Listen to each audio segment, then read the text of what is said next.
Namaste and welcome to another edition of the Bharatvaarta Weekly. I'm Roshan Karyappa. I have with me Abhishek Paul and Neerav Kanodra to take you through the news and events of the week that was. And it's been a rather busy week on all fronts. On Wednesday, clashes broke out in Manipur after a march was taken out by tribes against a move to grant ST status to the majority Meitei community. On Thursday, the Manipur government issued a shoot at sight order in extreme cases as escalating ethnic violence displaced more than 9,000 people in the state. CRPF and RAF personnel have been deployed to restore order and help evacuate displaced people. Abhishek, this seems very, very troubling. There were more than a few threads on Twitter, but I didn't know what to make of it.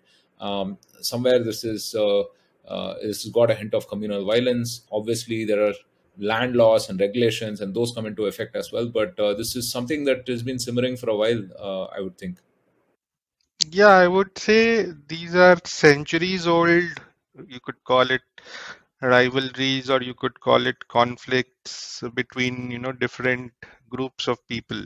And I mean, interestingly enough, I believe the center has invoked Section 355, which is an emergency provision which allows the center to take charge of the law and order of a state.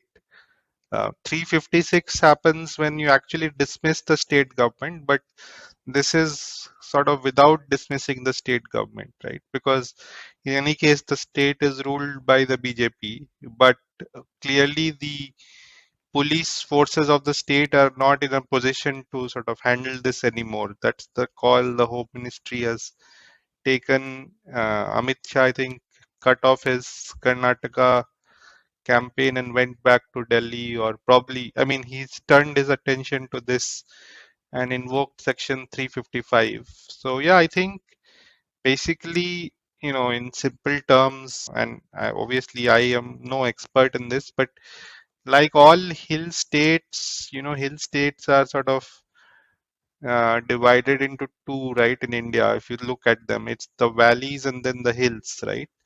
And in case of Manipur, uh, the valley, which has places like the capital Imphal, right, is dominated by the Meitei community, who are predominantly Hindus, but they also have some Muslims, right? And then you have vast varieties of tribal people who belong to the hills, right? And the particular sort of community right now in spotlight is the Kuki community, right? Who are predominantly tribal and Christians. So now, if you look at the history, like there are hundreds of small incidents or sort of provocations from each side that have been building up over the years.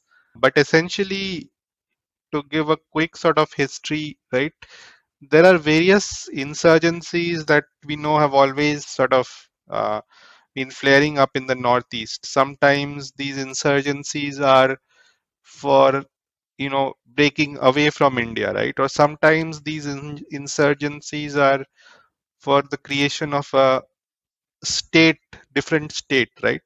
One of them, for example, is the concept of Nagolim, right, which is like a greater Nagaland, where parts of Manipur which are tribal would join a greater Nagaland as a concept.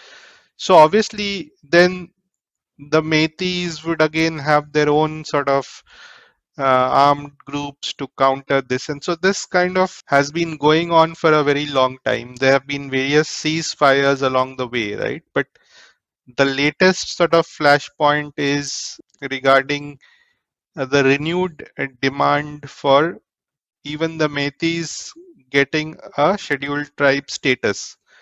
Now, this is again nothing new. I think this first came up in the 1970s itself, but pretty much this demand has kind of been kept under check. But what recently happened was that they managed to go to the Manipur High Court and get a direction that from the High Court, I mean, one of the whatever whoever were the petitioners managed to get a direction that the state government should now petition the central government to look at the demand.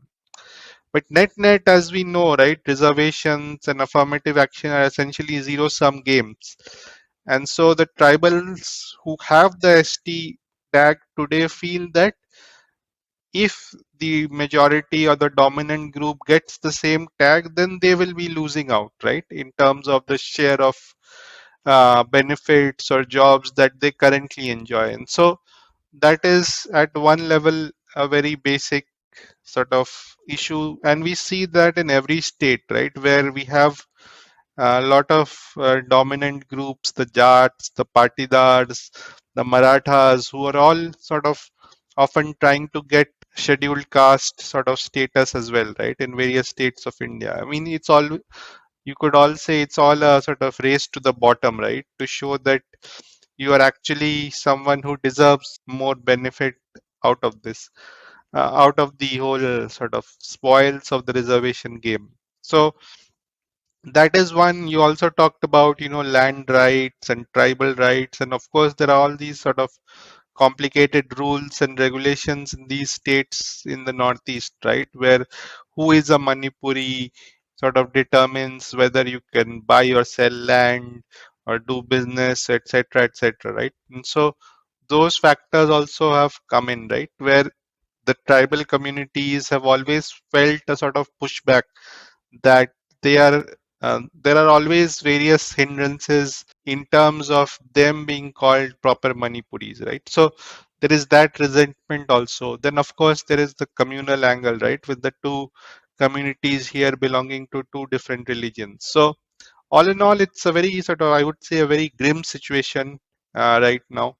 I think the central forces will probably be able to sort of bring peace and stability in the short run, but in the long run, there are no sort of easy solutions here, because these are a sort of very emotionally sort of charged situations, right, where people's identities, livelihoods, etc., are all at stake.